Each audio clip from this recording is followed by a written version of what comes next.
Un tiers, ça s'écrit en décimale 0,33333 avec une infinité de 3. Autrement dit, on dit que 1 tiers n'est pas un nombre décimal car son nombre de chiffres pour l'écrire est infini. Mais y a-t-il vraiment une démonstration rigoureuse qui dit que 1 tiers n'est pas décimal ?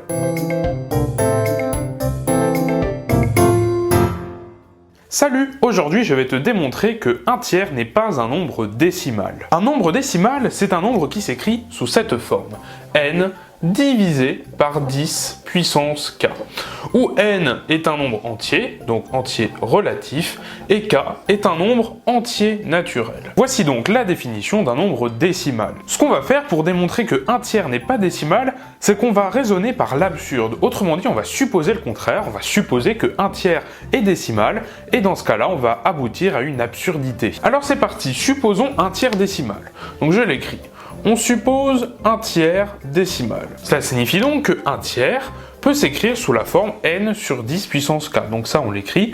Donc 1 tiers est égal à n sur 10 puissance k. Et on précise que n est un entier relatif et que k est un entier naturel. Maintenant, on va s'intéresser à la fraction 10 puissance k divisé par 3. 10 puissance k tiers, c'est quoi ? En fait, ici, on a du 1 tiers qui se dégage derrière. Tout ça, c'est du 1 tiers multiplié par du 10 puissance k. Et 1 tiers, eh bien, on l'a marqué ici. 1 tiers, c'est n sur 10 puissance k. Donc, on va le réécrire autrement, c'est-à-dire n sur 10 puissance k, le tout multiplié par 10 puissance k. Donc là, on divise n par 10 puissance k et on remultiplie derrière par 10 puissance k. Autrement dit, c'est égal à n. Donc ça, on l'écrit, ça vaut n. Maintenant, on va s'intéresser à 10 puissance k, juste 10 puissance k. 10 puissance k, c'est quoi ? C'est 3 fois 10 puissance k divisé par 3, d'accord ? On multiplie par 3, on redivise par 3, c'est ce qu'on appelle la technique du banquier. Oui, le banquier, il donne, mais il reprend derrière, donc c'est le même principe. Donc c'est ce qu'on fait ici, on multiplie par 3, donc 3 fois 10 puissance k, mais on redivise derrière pour garder l'égalité, d'accord ? Donc on redivise par 3. Mais 10 puissance k divisé par 3, on le connaît. On vient de le calculer juste au-dessus, c'est n. Donc on écrit ça autrement, 10 puissance k c'est donc égal à 3n. Mais notre n c'est quoi ? Notre n c'est un entier relatif. Donc ici en fait on a la définition de la divisibilité. En fait ici on vient d'écrire que 10 puissance k il est divisible par 3. Puisqu'en fait on vient d'écrire qu'il existe un entier relatif n tel que 10 puissance k est égal à 3n. Donc ça c'est justement la notion de divisibilité. Donc ça on l'écrit. On écrit donc qu'on vient de démontrer ici que 10 puissance k est divisible par 3. Sauf qu'un nombre divisible par 3, c'est quoi la règle que tu connais normalement depuis l'école primaire ? On sait qu'un nombre est divisible par 3 si et seulement si la somme de ses chiffres est elle aussi divisible par 3. Sauf que 10 puissance k, c'est quoi ? Eh bien c'est 10 fois 10 fois 10, etc.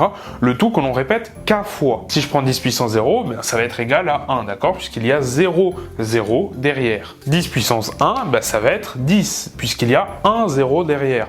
10 puissance 2, ça va être 100, puisqu'il y a 2 zéros derrière. 10 puissance 3, il y aura 3 zéros, etc.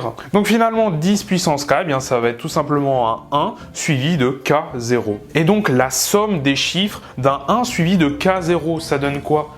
Ça donne 1. 1 plus 0, ça fait 1. 1 plus 0 plus 0 plus 0 plus 0. J'aurais beau mettre autant de zéros que je veux, ça fera toujours 1. Donc puisqu'on a écrit que 10 puissance k est divisible par 3, ça veut dire que la somme des chiffres de 10 puissance k est divisible par 3, et je viens de le dire, la somme des chiffres de 10 puissance k, c'est 1. Donc on vient de dire ici que 1 est divisible par 3. Sauf que ça, c'est évidemment faux. 1 n'est pas divisible par 3. 1 divisé par 3, ça fait pas un entier. Autrement dit, ça voudrait dire, si 1 était divisible par 3, que 1 tiers serait un entier. Or là, on sait bien évidemment que 1 tiers n'est pas un entier. Autrement dit, on vient d'aboutir ici à une contradiction. C'est faux, 1 n'est pas divisible par 3, donc ce qu'on a supposé au départ, c'est faux. Autrement dit, 1 tiers n'appartient pas à l'ensemble des nombres décimaux, autrement dit, 1 tiers n'est pas un nombre décimal. Et voilà, c'est la fin de cette vidéo. Merci de l'avoir regardée jusqu'au bout. Si elle t'a plu, partage-la sur les réseaux sociaux, lâche un like, un commentaire pour donner ton avis, abonne-toi à la chaîne pour ne pas manquer les futures vidéos, mais surtout, va voir la Médé boutique dans laquelle je vends des t-shirts comme celui-ci. Merci et quant à moi, je te dis à la prochaine. Salut!